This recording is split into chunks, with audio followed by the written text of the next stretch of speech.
मथुरा के गोवर्धन के मानसी गंगा का मुखारबिंद मंदिर घोटालों का मंदिर बनता चला जा रहा है। मंदिर के महंत रमाकांत गोस्वामी पर करोड़ों के घोटाले का आरोप लगाए, लेकिन कहीं ये आरोप उनकी सामाजिक और राजनीतिक छवि को खराब करने के लिए तो नहीं लग रहे।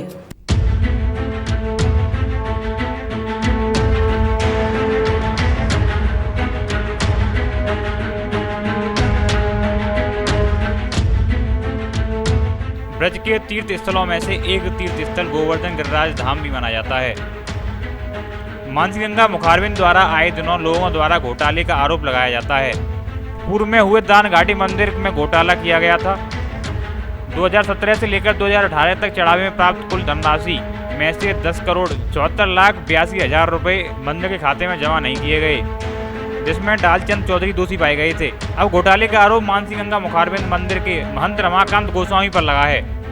पूर्व में गोवर्धन उपजिलाधिकारी द्वारा जांच में रमाकांत गोस्वामी दोषी नहीं मिले, लेकिन उनकी राजनीति और सामाजिक छवि को खराब करने के चलते लोगों द्वारा आरोप तो नहीं लगाया जा रहा है। ये एक जांच का विषय है, जहां आरोपियों का कहना है कि रमाकांत गोस्वामी ने समय रहते हिसाब नहीं दिया, न्यायालय की तरफ से मिले अधिकारों का दुरुपयोग किया है। रमाकांत गोस्वामी के खिलाफ लगे आरोपों में से एक आरोप ये भी है कि 15 महीने की बच्ची की पढ़ाई के लिए मंदिर की तरफ से पैसे दिए जा रहे हैं। इस संबंध में मंदिर के रिसीवर रमाकांत गोस्वामी ने बताया कि एनजीटी द्वारा भी जांच की जा रही है, जिसमें भी हमारे द्वारा सहयोग किया जा रहा है। हमने लोगों को पेंशन योजना का लाभ दिया जा रहा है, बच्चों की पढ़ाई को भी शामिल किया गया है। आरोप लगाने वाले वो लोग हैं जिन्हें अवैध रूप से धन मिल रहा है। मेरा नाम है भोला कुमार शर्मा। तो आप मंदिर सेवायत हैं? जी, मैं मंदिर सेवायत भी हूँ और मेरे पिताजी मंदिर के वर्तमान मुकदमा संख्या 181 में पक्षकार संख्या 20 हैं और मैं उनकी तरफ से मुकदमे में पैरोकारी करता हूँ।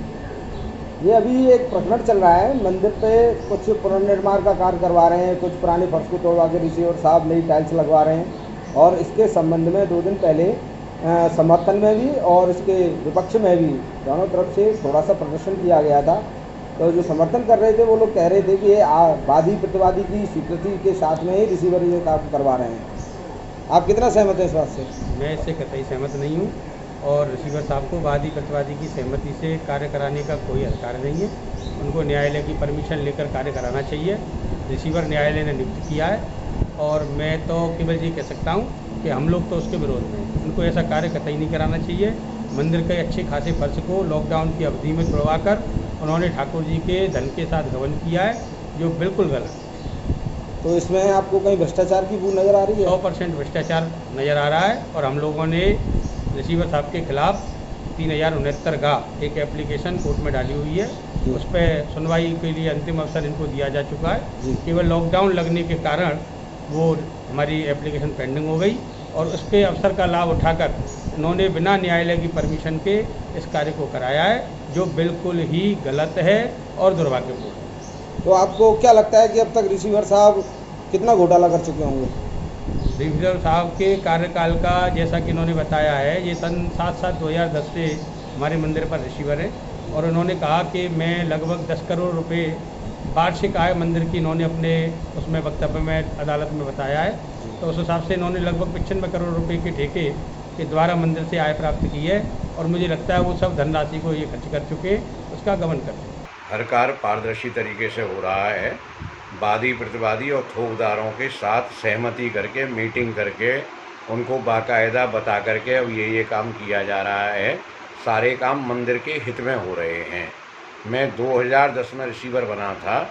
उस समय जो मंदिर के पास एफडी और बैंक बैलेंस था, आज उससे चौगुना तो बैंक बैलेंस है और सोने के आभूषण, चांदी के दरवाजे, मंदिर के पास 2-2 और ज़्यादा भूखंड और कई प्रकार से मंदिर की उन्नति हुई है। मंदिर का जो परिसर है वो राजमहल जैसा लगने लगा है। 7 कोस की परिक्रमा करने के बाद जब वैष्णव आकर के वहाँ बैठते हैं तो उनको एक आराम की और आनंद की अनुभूति होती है। जितने भी आरोप लगाए जा रहे हैं मैं उनका सामना करने के लिए तैयार हूँ। एक एक पाई का हिसाब देने के लिए तैयार हूँ। ऑलरेडी मेरी कई सारी जांचें हो चुकी हैं। आज तक मुझे कभी दोषी नहीं पाया गया है। आगे भी यदि मेरी कोई जांच होगी तो मैं उसमें पूरा सहयोग करूंगा। हर तरह के लिए मैं तैयार हूं, क्योंकि मैं पूरी ईमानदारी और गिरिराज बाबा के चरणों में जो मेरी निष्ठा है उसके साथ समाज सेवा की भावना से, श्रद्धालुओं की सेवा की भावना से कार्य कर रहा हूँ। महाराज जी एक विशेष जानकारी ये और बताइए कि जो एनजीटी आपके पिछले कई महीनों से जांच कर रही है तो उसने क्लीन चिट क्यों नहीं लगाई अगर कोई वो नहीं है? एनजीटी ने आदेश दिया है सरकार को, सरकार ने एसआईटी गठित करी है, एसआईटी जांच कर रही है। जितने कागजात एसआईटी ने मांगे हमने तुरंत समय से उनको उपलब्ध कराए। हमारे बयान लिख करके ले गई है।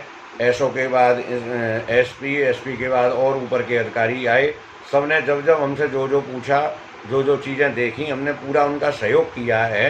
अब उनका निर्णय क्यों नहीं आ रहा है ये भगवान ही जानते हैं, मुझे इतनी जानकारी नहीं है।